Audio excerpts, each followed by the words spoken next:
जो नवरात्रि में साधना करेगा, उपासना करेगा, उसके भीतर 10वें दिन राम अपने आप जाग जाएंगे। क्यों? जब हिमवान के घर पर अंबा प्रकट हो सकती हैं, तो तुम भी 9 दिन अपने मन को पवित्र करो। पहला दिन किसका है? प्रथमम शैलपुत्री चा, मां शैलपुत्री का पहला दिन है।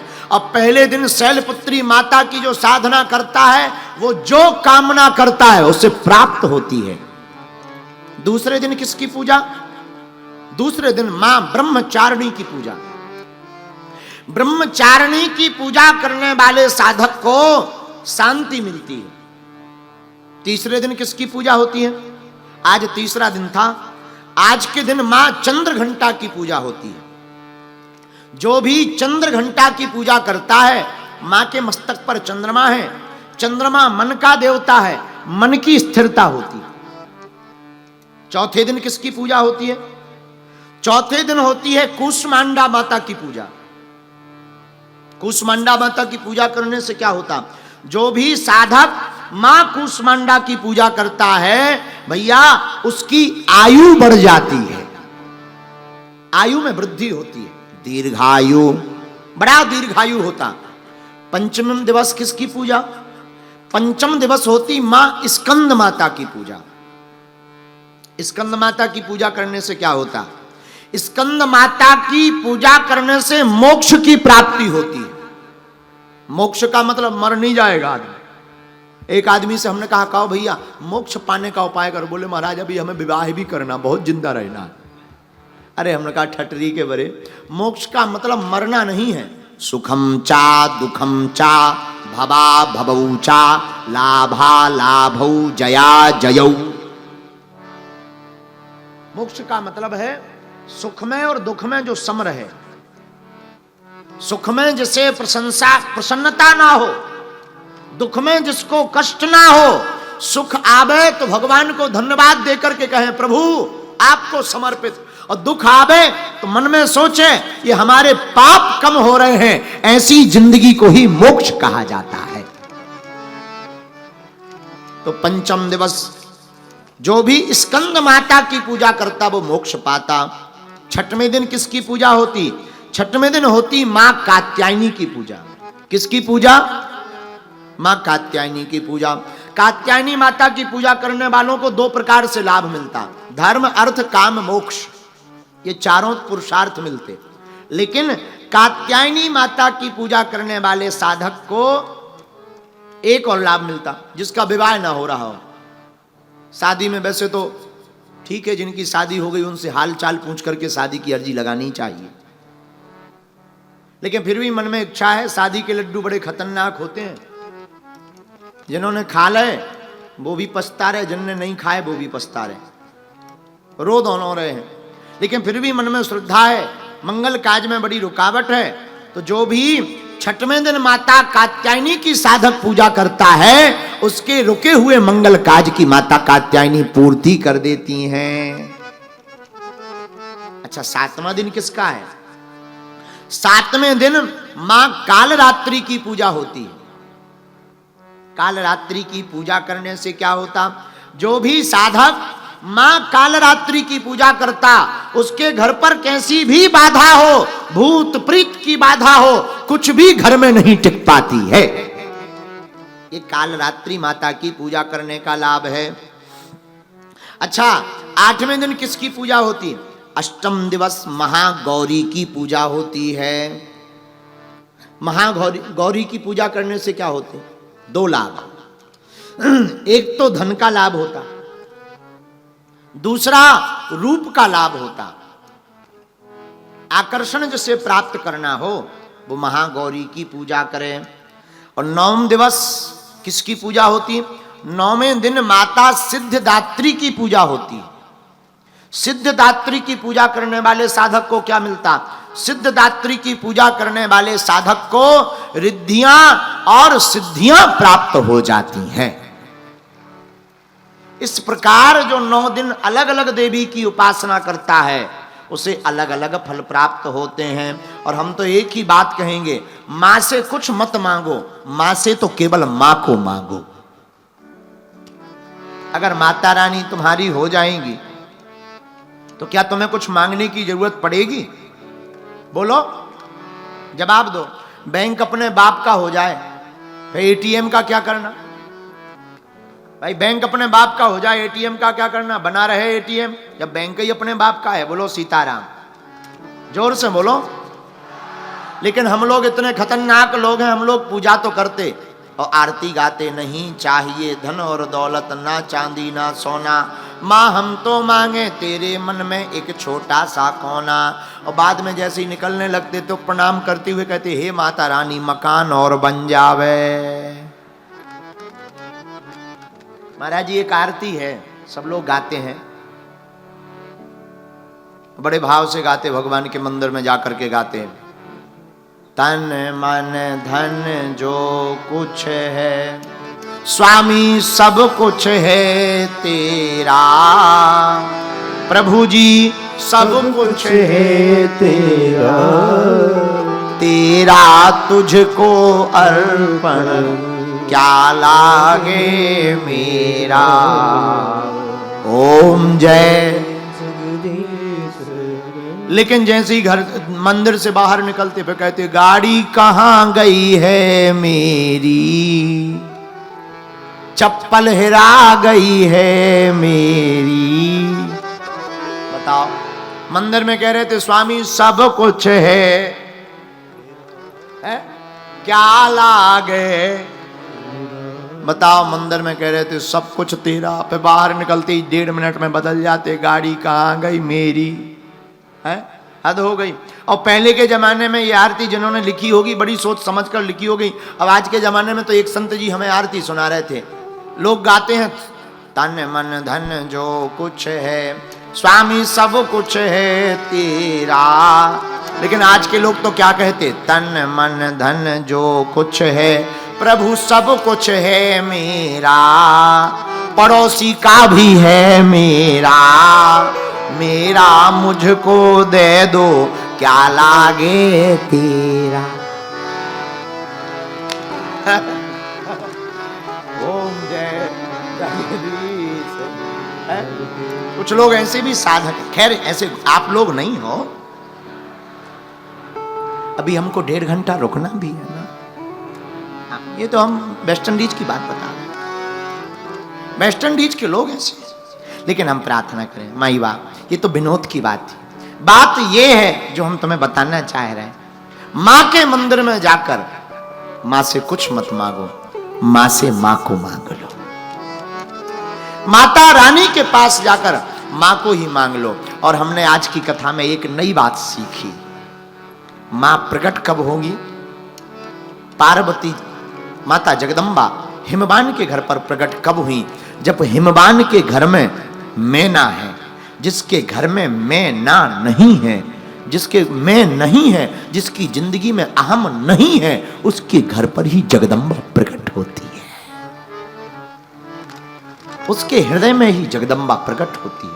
इसलिए माई बाप 100 की सीधी बात है, माँ के पास जाओ, श्रद्धालु बन करके नहीं, माँ का बेटा बन करके जाओ, बालक बन करके जाओ। ज्ञानी बन करके जाओगे फेल हो जाओगे, पंडित बनकर जाओगे फेल हो जाओगे, आचार्य बन करके जाओगे फेल हो जाओगे, आप बुद्धिमान बन करके जाओगे फेल हो जाओगे, धनवान बन करके जाओगे फेल हो जाओगे, आप ज्ञानवान बन करके जाओगे, माई बाप फेल हो जाओगे। मां के दरबार में बेटा बनकर जाओगे, हर मैटर में पास हो जाओगे। बालक बन करके जाओ, जैसे अबोध बालक, नन्हा सा बालक, कुछ नहीं जानता। राजस्थान में एक जगह एक महात्मा गए एक व्यक्ति के घर पर, सीधा साधा आदमी। उसने कहा महाराज आप हमारे घर पर आओ, हमारी माताजी आपके दर्शन करना चाहती हैं। वो गया, महात्मा गए, सीधे साधे महात्मा भी। तो महात्मा उस सीधे साधे सज्जन के घर पर पहुंचे तो उस बालक की माताजी दौड़ी दौड़ी आई और तुरंत प्रणाम करके बोली, महाराज आपके खुर लागू। टूटी फूटी मारवाड़ी में कहा, महाराज थारे खुर लागू। तो महात्मा जी बड़े नाराज हो गए। अरे माताजी खुर नहीं होते, चरण होते हैं। खुर तो बछियों के होते हैं, गायों के होते हैं। हम तो महात्मा हैं, हमारे खुर नहीं चरण, ऐसे नहीं बोला जाता। अगर महात्माओं से तुम खुर बोलोगी नरक जाओगी, नरक। अब भोली भाली माता जी को देखना, तो हाथ जोड़ के भोली भाली माता जी बोली, महाराज हमारे भाग्य में कहां नरक लिखा है, ये तो आप जैसे महापुरुषों को ही प्राप्त होता है। बताओ है? बताओ। महात्मा बहुत हंस गए, इस सीधेपन पर महात्मा हंस गए। जिस प्रकार भोली भाली बातों पर महात्मा अट्टहास करके हंस गए, आप लोग हंस गए। उसी प्रकार जब माता रानी के दरबार में बालक अबोध बनकर के जाता है, बेटा बनकर के भक्त जाता है, तो माता रानी भी अट्टहास करके हंस करके बालक को गोद में बैठा लेती हैं। मेरे पागलों, मां के पास आकर अबोध बन जाओ, बालक बन जाओ, मां के प्रति डूब जाओ। कभी विचार करना, हमारी मां जिसने जन्म दिया उसने कितना उपकार नहीं किया। खुद गीले में सोई तो मैं सूखे में सुलाया, खुद भूखी रही तो मैं भोजन कराया। बेटा और बेटी कितनी भी गाली बक दे, रात के समय मां भोजन लेकर आ जाती, खा लो बेटा। हजारों किलोमीटर दूर रहे बेटा, पर मां फोन पर पूछती रहती, बेटा ठीक हो, स्वास्थ्य ठीक है, ध्यान रखना अपना। जिस प्रकार संसार की मां अपने बालक को संकट में देख करके पूरे परमात्मा को याद कर लेती है, हे भगवान बचा लो हमारे बालक को, हे शंकर जी, हे ब्रह्मा जी, हम ऐसा करेंगे वैसा करेंगे। माई बाप जिस प्रकार संसार की मां तुम्हारे लिए हमेशा प्रार्थना करती है, हमेशा तुम्हारी रक्षा के लिए प्रभु से स्तुति करती है, तुम अम्बा के दरबार में बैठे कभी तुम इनके बेटा बनकर देखना, कोई अलाय बलाय अगल बगल नहीं फटकेगी तुम्हारी। ये तो पराम्बा है, ये तो जगदम्बा है, ये तो जगत जननी है, ये तो त्रिभुवनेश्वरी है, ये तो सबकी मां है, विश्व को रचने वाली मां है। इसलिए इनका नाम अम्बा है। क्या नाम है? अम्बा। नाम उमा अंबिका भवानी, सुंदर सहज सुशील सयानी। श्री राम जय राम जय जय राम, श्री राम जय राम जय जय राम, श्री राम जय राम जय जय राम, श्री राम जय राम जय जय राम, श्री राम जय राम जय जय राम, श्री राम जय राम जय जय राम, श्री राम जय राम जय राम, श्री राम जय राम जय जय राम। देवी पूज्य पद कमल तुम्हारे, सुर नर मुनि सब होई सुखार। देवी पूज्य पद कमल तुम्हारे, सुर नर मुनि सब होई सुखार। नाम उमा अंबिका भवानी।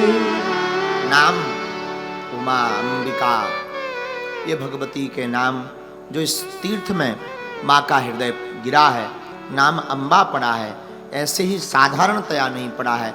अम्बा का मतलब जो जगत की माँ है, जिसने जगत को बनाया है, उन्हीं का नाम अम्बा है। और गुजरात के लोग बड़े भाग्यशाली हैं कि हम आप सबको ऐसी भगवती के पावन तीर्थ में बैठने का, दर्शन करने का मौका मिला।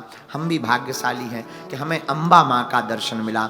आज गब्बर पर ज्योति का दर्शन हुआ और हमको गुजरात के आप सब पागलों को कथा सुनाने का सौभाग्य मिला। और इस कथा के मुख्य यजमान श्री प्रवीण कोटक जी, जो बड़े ही संतों के चहेते हैं, माँ अम्बा के प्रति उनकी अटूट निष्ठा है उन्होंने।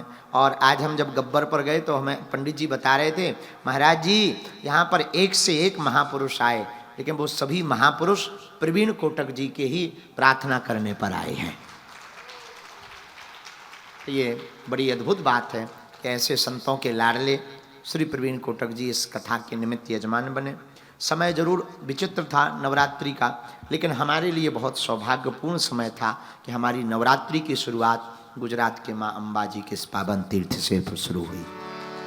फिर कभी समय मिलेगा तो हम राम कथा की चर्चा सुनाएंगे। देवी के माता के ऊपर तो जो भी टूटा फूटा बनता है हमने पढ़ा नहीं कभी, हम सच बता रहे। पहली बार हम अम्बा जी के ऊपर बोल रहे हैं जीवन में, पहली बार, और बोल भी अम्बा जी के कारण रहे हैं, अपने कारण नहीं बोले। अब पढ़े होते तो पढ़ के बताते, पढ़े नहीं है। बोल माई अम्बे, बोल माई अम्बे, बोल माई अम्बे, बोल माई अम्बे। तो वो तो अम्बा जी हमसे बुलवा रही, हम निमित्त मात्र बन करके बोल रहे हैं। तो मैं लग रहा होगा महाराज जी बोल रहे हैं, महाराज जी नहीं बोल रहे। जैसे माइक पे जब तक कोई बोले ना, माइक आवाज नहीं देता। देता है क्या भाई? तुम लोगों का देता हो तो बजरंग बली जाने। माइक में जब तक कोई कार्ड ना लगाओ, कोई हेलो बोले ना, तब तक नहीं बोलता। हाँ जी या ना जी, हाँ जी या ना जी। उसी प्रकार हम भी नहीं बोलते जब तक कोई भीतर से आवाज ना लगाए। मां अम्बा बोल रही, हमें तुम्हें लग रहा कि महाराज जी बोल रहे, हम दिखाई पड़ रहे। बोलने वाली अम्बा जी थी, पर अम्बा जी की लीला अपरंपार है और चमत्कार भी यहाँ के अपरंपार है। हमने प्रत्यक्ष अनुभव किया तो खूब माँ की कृपा हुई। एक बार पुनः इस कथा के यजमान श्री प्रवीण कोटक जी को खूब खूब साधुवाद कि आपकी अम्बा जी के चरणों में ऐसी ही प्रीति बनी रहे। और दोबारा जब भी मौका मिलेगा फिर हम चर्चा सुनाएंगे आपके साथ। और फिर से कभी समय मिले परेशान करवे आवी तो मैं, चिंता मत करो। अब तो एक बात बोले, गुजरात हमारा ही प्रदेश है। हाँ, हम भी अब गुजराती हो गए। हम भी अब फोन से बात करते तो कहते तमें केम छो, तो वहां से फोन में जवाब मजा मां, खूब सरस है। अब तो हम बहुत गुजराती भी से, बद्धानु बैसी जाओ, बद्धा बैसी जाओ, पति गयो। लेकिन सच बताएं, गुजराती भाषा और गुजराती लोग बड़े प्यारे होते, बड़े प्यारे, बड़े दिल वाले होते हैं। हाँ, सीटियां बजा रहा हो नक्कटा, हाँ, डांसा हो रहा है जो तू सीटी बजा रहा है, आगी के लगे। हाँ, कौन है, कौन बजाया हो? जरा हथवा उठाओ बाबू, जरा तुम्हारा हम श्री गणेश वाला शकल देख ले।